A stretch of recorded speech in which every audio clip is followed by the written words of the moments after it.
One positive thing about any disaster is we can learn from it. And the coronavirus has been no exception.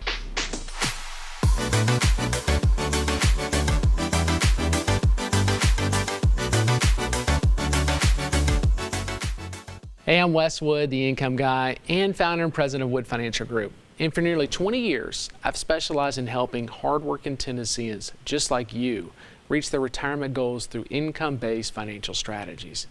And if you're looking for the right solutions to achieve your own financial goals, I can help. Just reach out to me at retiretv.com or by calling 615-826-5749 during today's show or at any time.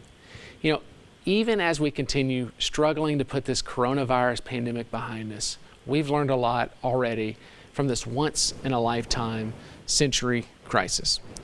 Governments have learned, scientists have learned, and hopefully you have too. And today we're going to look at 4 financial lessons learned from the coronavirus. And these lessons include: expect the unexpected, be flexible, don't ignore estate planning, and plan your retirement holistically. And joining me again on this week's show is David Scranton. Dave is an investing for income specialist with over 30 years of experience. He's also a best-selling author and television host. But before we welcome Dave, let's talk about lesson number 1, be prepared. When COVID-19 was declared a pandemic back in March of 2020, the whole world changed. The crisis affected every aspect of our lives. It hit us physically, mentally, financially, and it hit older people the hardest. Of the more than 600,000 Americans who died from the virus, most were over 65. In addition, the unemployment for workers 65 and over hit 15.6%, which is the highest ever recorded. Some people were forced to dip into their retirement savings. Others were forced to retire early due to layoffs or even health concerns. And these situations are all tough. But in some cases, they might have been minimized or even avoided with just some better planning. And that highlights the first financial lesson from the coronavirus: expect the unexpected. Although you can't predict a pandemic, there are some things that you can do to minimize the impact of any sudden life-changing event. And one of those things is to make sure you've got an emergency fund. That means enough savings to cover 6 months of living expenses. The money that you can have to buy you some time in case you do have that job loss, that illness, or some other emergency. Hopefully enough time to avoid any permanent financial damage. Your fund will even go farther if you don't have to pay it towards credit card bills, if you don't have debt. So paying down debt is another good way to expect the unexpected. Finally, know your risk tolerance.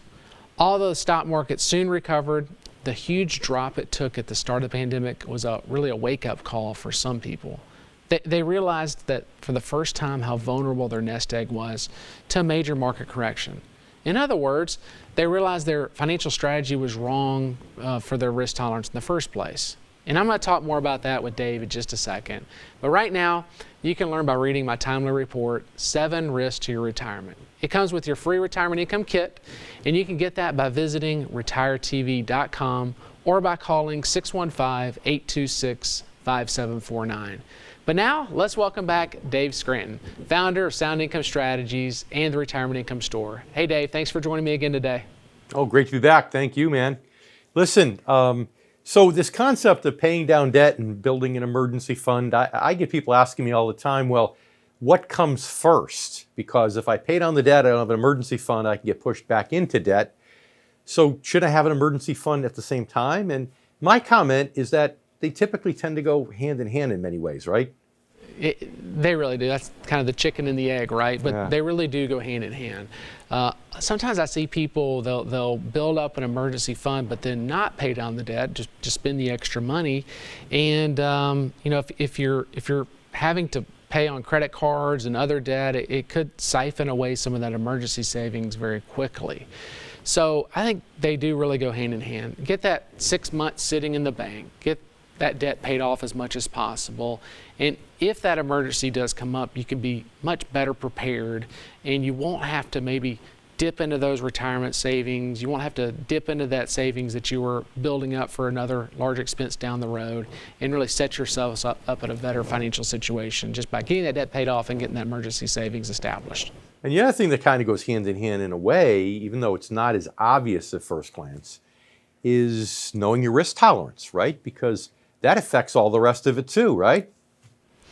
No doubt about it. And like I mentioned earlier in the segment, I think the big crash that happened back March of 2020, when the market dropped nearly 40% in 2 weeks, was quite a wake-up call to a lot of people. And if you didn't know what your risk tolerance was before then, you probably realized what it was after that happened.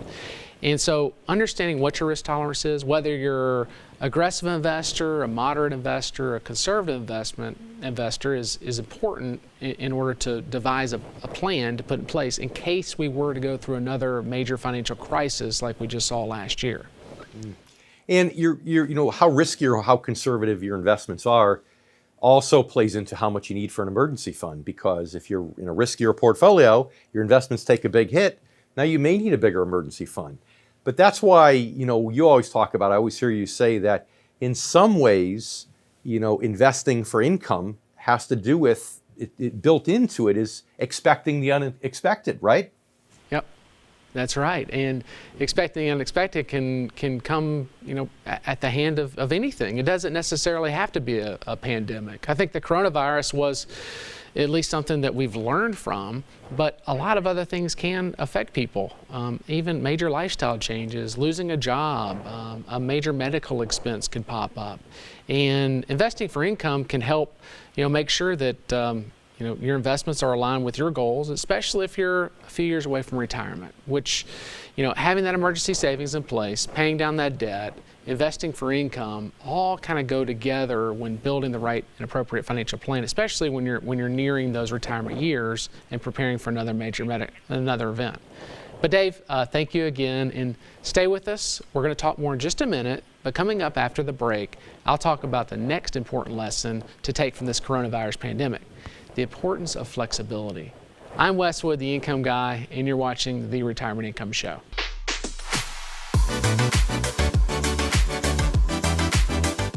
A fiduciary is someone legally obligated to act in your best interest. Doctors, lawyers, and some financial advisors are fiduciaries, but not all. When you work with Wes Wood and his team at Wood Financial Group, you are working with fiduciaries. They help clients create customized investment portfolios based off their retirement goals. If you're ready to work with a fiduciary, visit retiretv.com and schedule a free, no-obligation conversation with Wes or a Wood Financial Group advisor. I'm David Scranton. During my career, I found that most baby boomers have done a great job growing their retirement savings, yet many don't know how to convert their savings into steady income. And that is why I built the Retirement Income Store, to help hardworking Americans preserve their assets and establish steady streams of income. If you're age 55 or older, our free Retirement Income Kit is for you. Learn the fundamentals of investing for income. Discover potential hidden risks to your retirement plan. Visit yourincomekit.com to download your free Retirement Income Kit. Retirement accounts like 401ks and IRAs are great tools to save for retirement. They offer tax advantages to help keep more money in your pocket. But withdrawing money from your accounts can have a huge impact on your tax liability. Take money from the right account at the right time and you could minimize it. But taking money from the wrong account at the wrong time could result in a big tax burden. If you're not sure what you should do with your 401k in retirement, visit retiretv.com to schedule a free, no-obligation conversation with Wes Wood and Wood Financial Group.